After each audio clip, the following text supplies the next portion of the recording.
inaharibu watoto wetu na hata jamii yetu. Watu hawana afya, wengine hata kurudi nyumbani sio rahisi, wameshindwa na majukumu nyumbani.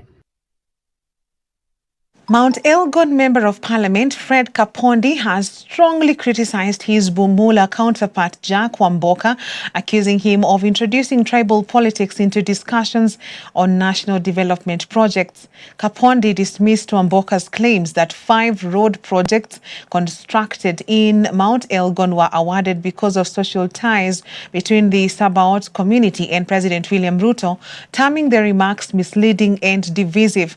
He urged his colleague to refrain from making tribal statements, saying development should unite rather than divide communities. Kapondi also called on residents of Mount Elgon to register as voters and encouraged the youth to acquire national identification cards in preparations for future elections. Mambo ya barabara mimi nashughulikia yenye inaguza mimi. Hata juzi umesikia kwa maradio. Wabunge wengine ule Bumula. Mbunge wa Bumula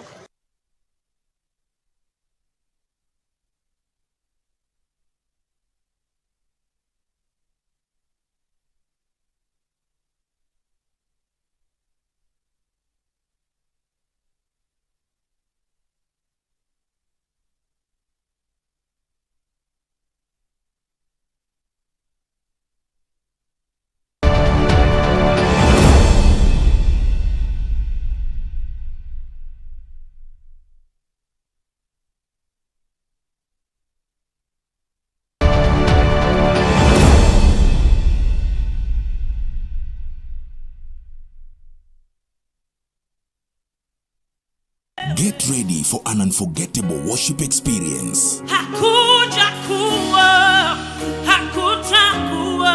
Niwe mimi, nina hitaji. Mimi nataka ushirika na wewe. Every Sunday on Ultimate Worship. Ainuliwe Mungu wetu.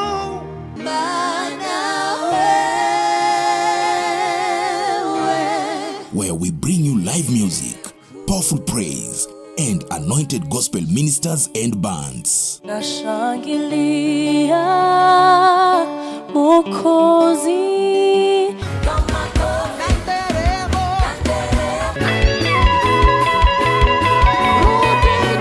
Join us every Sunday, 7 a.m. to 8 a.m. with a repeat at 6 p.m. to 7 p.m.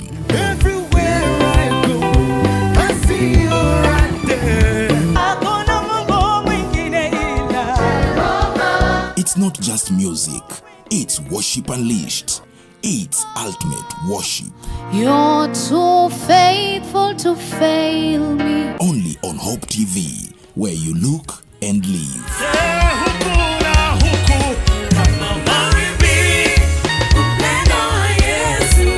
Are you ready now?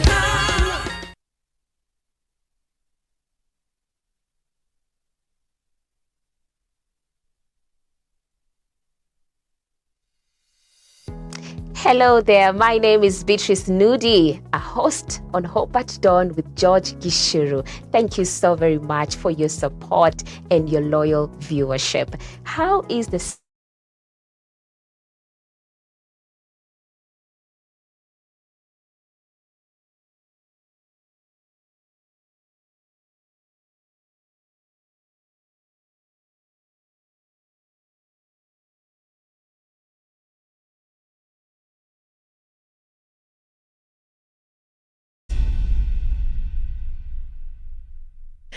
Welcome back. Now, a group of persons living with disabilities has strongly condemned recent clips circulating on social media that mock or ridicule individuals on the basis of disability, saying they are deeply despicable and unacceptable.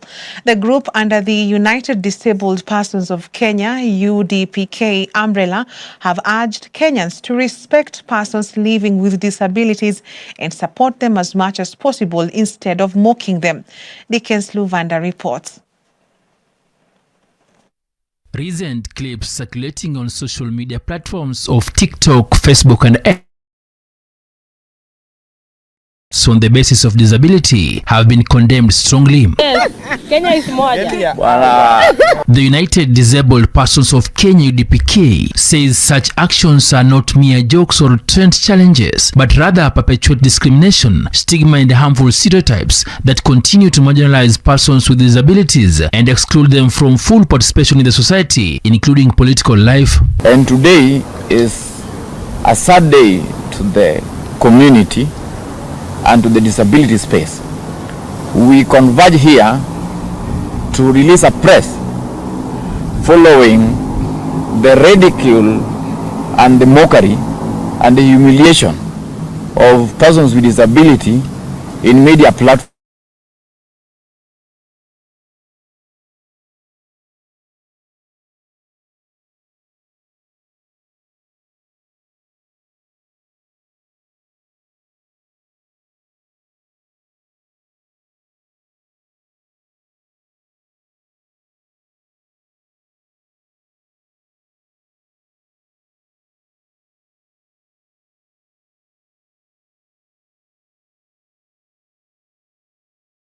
The dignity of every person. The group, during a press briefing in Nairobi on Friday, reiterated that the Constitution of Kenya affirms the right of every person to dignity, equality, and respect, saying that mocking or demeaning someone on the basis of disability violates these principles and undermines Kenya's shared humanity. And the Kenya Organization of Students with Disabilities calls for immediate accountability and decisive action from all relevant institutions and platforms. We urge the Communications Authority of Kenya and social media companies to take urgent measures to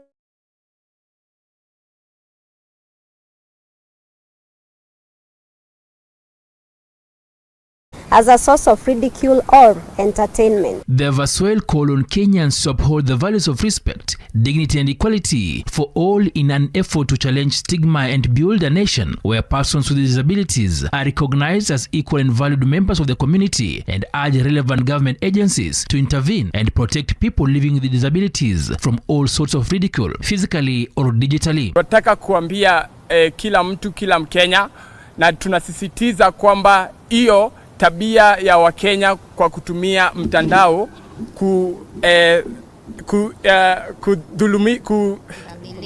kudhulumu ama kudhalilisha haki ya walemavu tunakataa na tunaikemea kwa sana. Naam.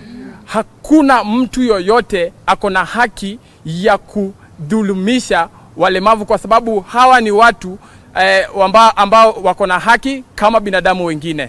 We demand that vituo vya sheria ambavyo vinasimamia usheria katika nchi huu kama Communications Authority of Kenya, kama National Council for Persons with Disability, kama National Gender and Equality Commission, wao wajitokeze na wao pia wakatae hii tabia ya Wakenya kudhalilisha watu ambao wako na ulemavu kwenye mtandao. Kabisa.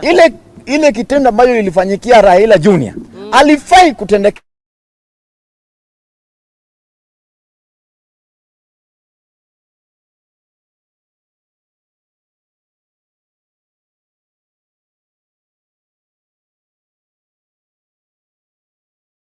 Disability power. Disability power. Dickens Luvanda, Hope TV Newswatch. Kenya is moja.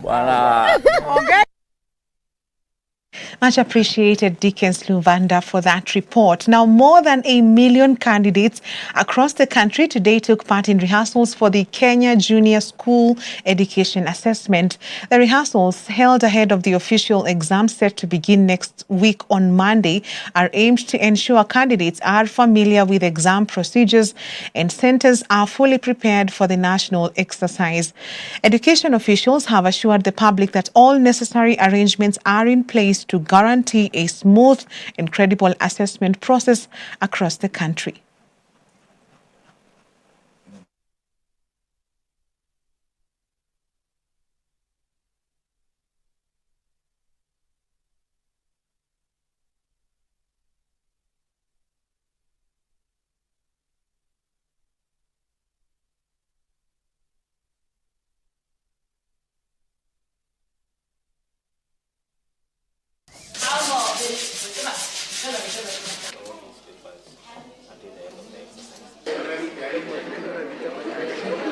The syllabus was completed way back in term 2, and therefore we have we trust in these learners that they are going to emerge the best. And we believe that most of them will be placed in good schools, national schools, extra county schools, and even county schools. Trying to ensure that there is no irregularity, there is no cheating. We will be going round for monitoring. NEC has also deployed quite a number of officers.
Let's take us back to that Kiambu story where doctors have officially called off their 5-month strike following a breakthrough agreement between the Kenya Medical Practitioners, Pharmacists and Dentists Union, KMPDU, and the county government. The deal was mediated by the Council of Governors, bringing an end to months of stalled healthcare services that had left thousands of patients without essential medical attention. Doctors are expected to resume work immediately as both parties move to implement the terms of the agreement aimed at improving working conditions and service delivery in Kiambu County.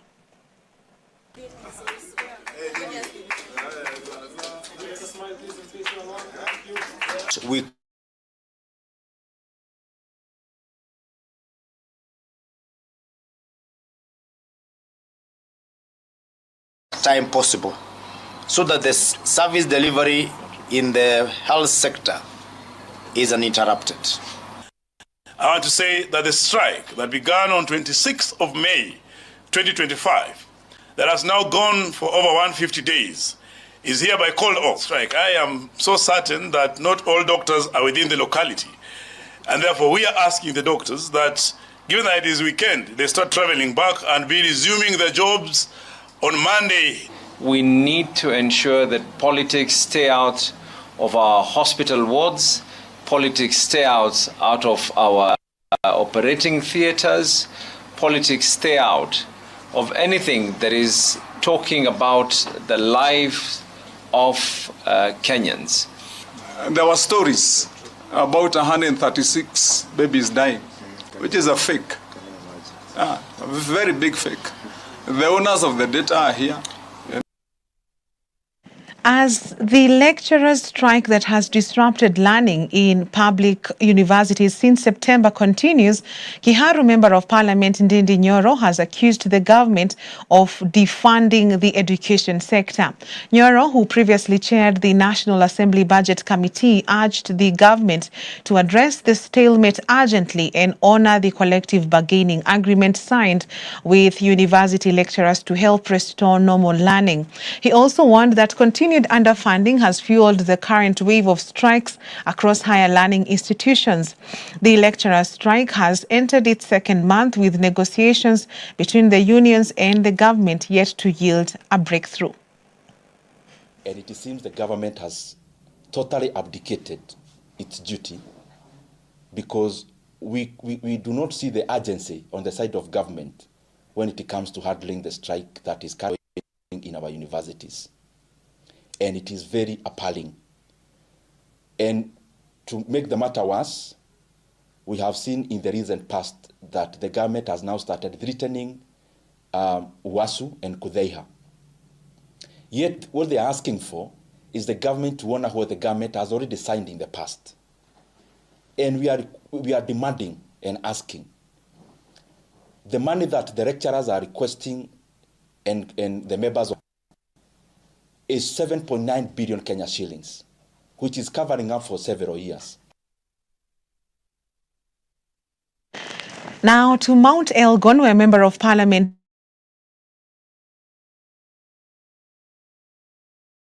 accusing him of introducing tribal politics into discussions on national development projects. Kapondi dismissed Wamboka's claims that 5 road projects constructed in Mount Elgon were awarded because of social ties between the Sabaot community and President William Ruto, terming the remarks misleading and divisive. Mambo ya barabara mimi nashughulikia yenye inaguza mimi. Hata juzi umesikia kwa maradio. Wabunge wengine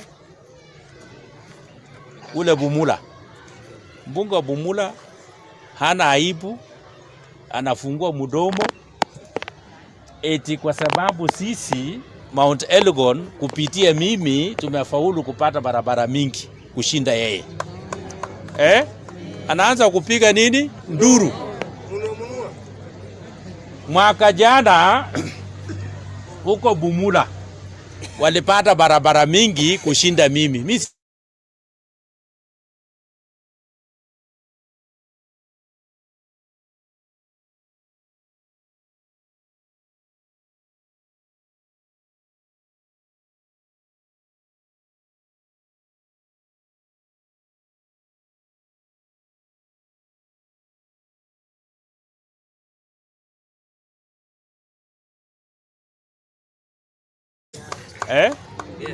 Kwa sababu sisi Mount Elgon tumekataa ukabila.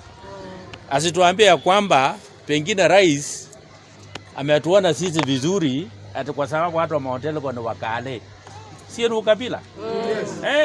Mbona mimi si kusema ya kwamba kwa nini sisi watu wa Mount Elgon tulitengwa kwa financial year iliyopita. Hao wakapata barabara 7, sisi tukapata 1. Sasa hii 5 peke yake unalia.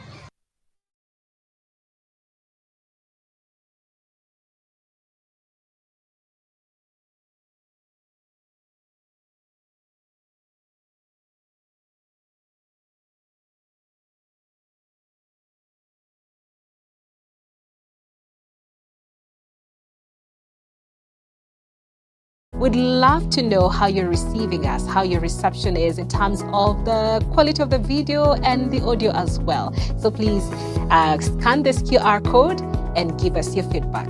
Thank you and God bless you.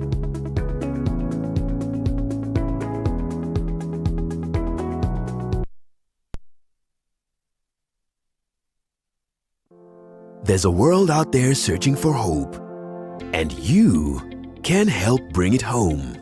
By becoming a friend of Hope, you're helping us share the love of Jesus through Hope FM and Hope TV. With a donation of any amount, join hands with us to bring hope and point souls to the transforming power of Jesus Christ. Become a friend of Hope today by making your donation through the M-Pesa paybill number 933933, account FOH. For more information on how to become a friend of Hope, call 0116 212 723 or email customerexperience@hopefm.org or visit www.hopemediakenya.org. Friends of Hope, keeping hope alive.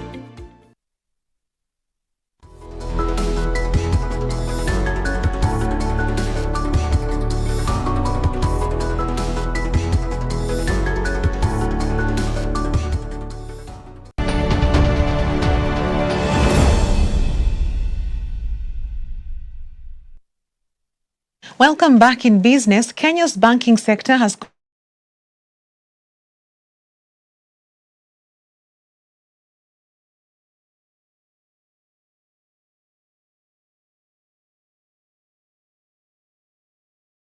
recorded the previous year.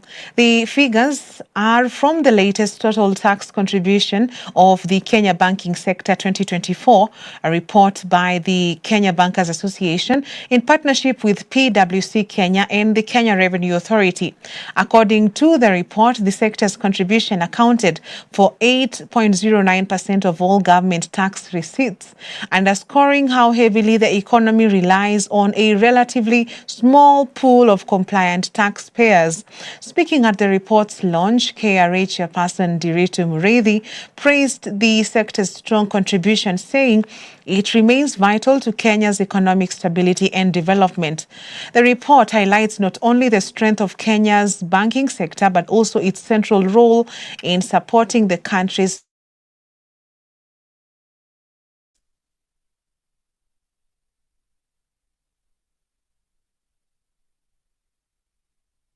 has signed an agreement to acquire Standard Chartered Bank Uganda's wealth and retail banking business portfolio. The deal marks a major step in ABSA's growth strategy as a Pan-African customer-focused financial institution. It is expected to strengthen ABSA's presence in key markets, expand its service offerings, and better meet the evolving needs of clients across the continent.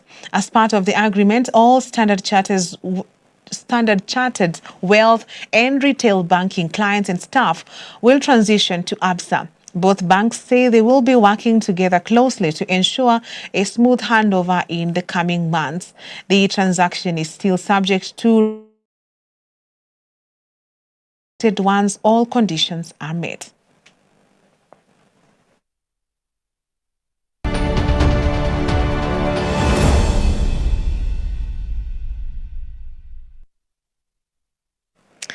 And now in sports, President William Ruto has reaffirmed his government's commitment to investing in modern sports infrastructure across the country, a key step in nurturing the nation's world-class athletic talent and creating new opportunities for the youth. At State House, Nairobi, the president joined fans and sports enthusiasts in welcoming the English Premier League trophy to Kenya.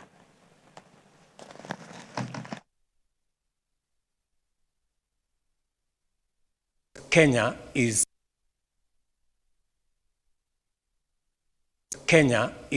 a great sporting nation, and it is our responsibility as government to put up the infrastructure to support Kenyan talent and to make sure Kenyan talent finds its way to where it belongs at the global stage. We are expanding football infrastructure in our country. I was having a conversation yesterday again on some of our football facilities. We're developing one in Migori. It's going on very well. I got a brief yesterday. It's almost 40% complete. We're just starting the construction in Ol Kalou. Again, I got a brief yesterday.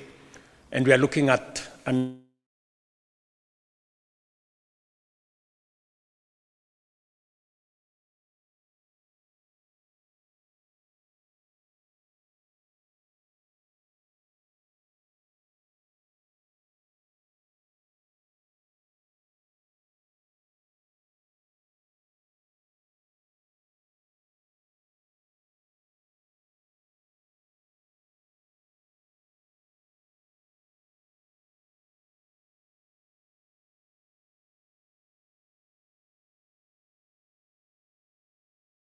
beautiful game, and in the spirit of collaboration that made this visit possible. May this trophy's visit remind us that Kenya and Kenya's love for football is boundless, and that with teamwork, resilience, and purpose, greatness and excellence is within our reach. But I'm happy that things are looking up, you know. We sympathize with Manchester United. And it is a great congratulations to Harambee Starlets, who have taken a giant stride towards qualification for the 2026 Women's Africa Club of Nations, that known as WAFCON, following a 3-1 win over the Gambia this Friday evening at Nyayo National Stadium. We do wish them well at the WAFCON.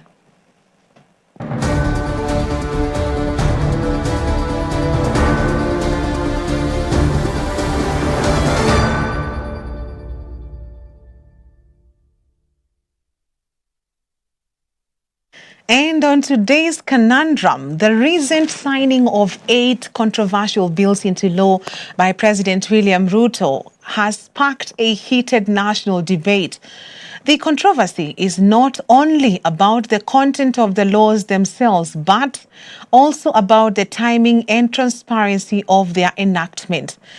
The move came at a sensitive moment during the national mourning period following the death of former Prime Minister Raila Odinga. This was a time when the country's attention was understandably elsewhere. Former Chief Justice David Maraga has been among the loudest critics, accusing the president of taking advantage of national grief to push through contentious legislation, including the Computer Misuse and Cybercrimes Amendment Bill 2024 and the Privatization Bill. Maraga describes the move as insensitive and politically opportunistic, warning that the lack of consultation with the judiciary undermines the separation of powers and could weaken judicial independence. The president and his government, however, maintains that no law was signed in secrecy, insisting that the bills had gone through all constitutional and parliamentary procedures before reaching his desk. But the question that remains is, if there was nothing to hide, why the timing? Was it a coincidence or a calculated political move to minimize public scrutiny? The Computer Misuse and Cybercrimes Act is already facing a legal challenge in the High Court, with the Kenya Human Rights Commission and Dr. Ruben Kigame arguing that it violates both the Constitution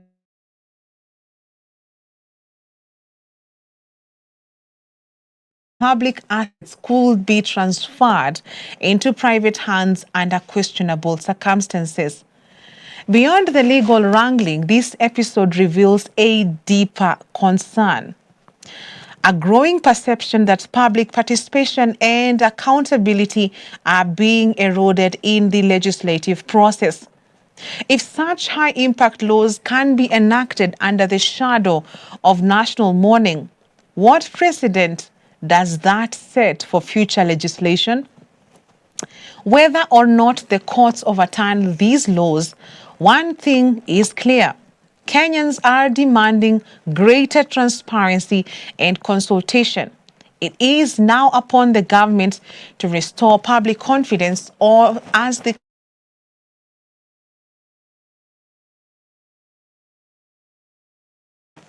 perhaps Kenyans need to stop going through this matter with a fine-tooth comb and accept that the timing was just a coincidence.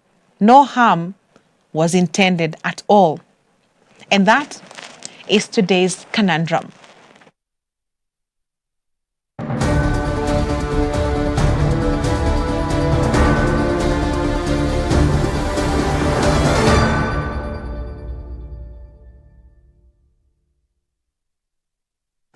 Well, today's conundrum brings us to the end of our news bulletin tonight. On behalf of the whole crew, thank you for watching. I'm Tess Njenga, and our sign language interpreter is Boniface Murithi. See you next week, God willing. Have a good night.